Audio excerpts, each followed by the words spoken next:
మనోవికారాలైన 5 అవలక్షణాల్లో మొదటిది అనుమానం. దాని గురించి రచయిత వివరించిన విషయాలను మీకు తెలియపరచడానికి ప్రయత్నిస్తాను.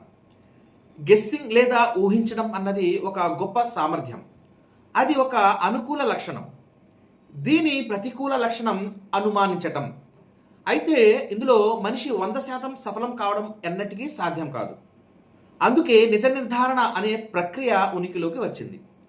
నిజ నిర్ధారణ చేయకుండా కేవలం ఊహా అనుమానాల ఆధారంగా ఒకరి మీద నిందలు వేయటానికి మించిన అన్యాయం, ప్రమాదం మరొకటి లేదనటం ఎంత మాత్రమూ అతిశయోక్తి కాదు.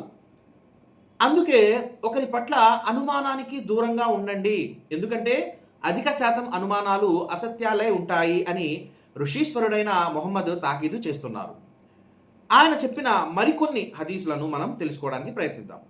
సహీ బుఖారీ హదీస్ నంబర్ 6066. అబూ హురైరా రజియల్లాహు తాలా అన్హు నుండి ఉల్లేఖించిన హదీస్ ప్రకారం ఋషీశ్వరుడైన మొహమ్మద్ ఇలా అన్నారు: అనుమానం గురించి జాగ్రత్త వహించండి. అనుమానం అనేది అబద్ధాలన్నిటిలోకెల్లా అబద్ధం. మరొక హదీస్ను కూడా పరిశీలిద్దాం. అబూ దావూద్ హదీస్ నంబర్ 4917.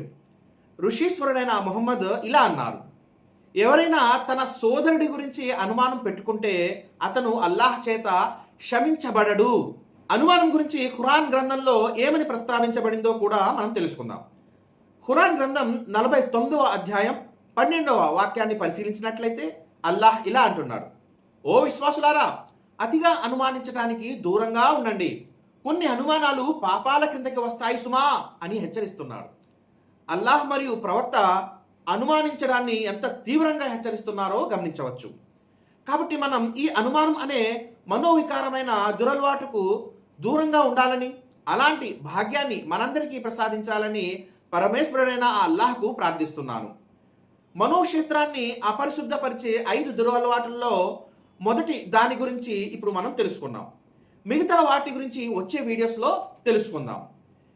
మరి ఈ విషయాలనే మరింత వివరంగా తెలుసుకున్నట్టుకు క్రింద డిస్క్రిప్షన్లో సత్కర్మలు పుస్తకం PDF రూపంలో ఇవ్వడం జరిగింది. డౌన్లోడ్ చేసుకుని పరిశీలించవలసిందిగా కోరుచున్నాను. సత్కర్మలు పుస్తకంతో పాటు కాఫిర్, ఖురాన్ మతోన్మాద గ్రంథమా అనే మరో సమాచారాత్మకమైన పుస్తకాలు కూడా PDF రూపంలో ఇవ్వడం జరిగింది. మరి అవి కూడా డౌన్లోడ్ చేసుకుని పరిశీలించవలసిందిగా మనవి. తదాస్తు. జై హింద్.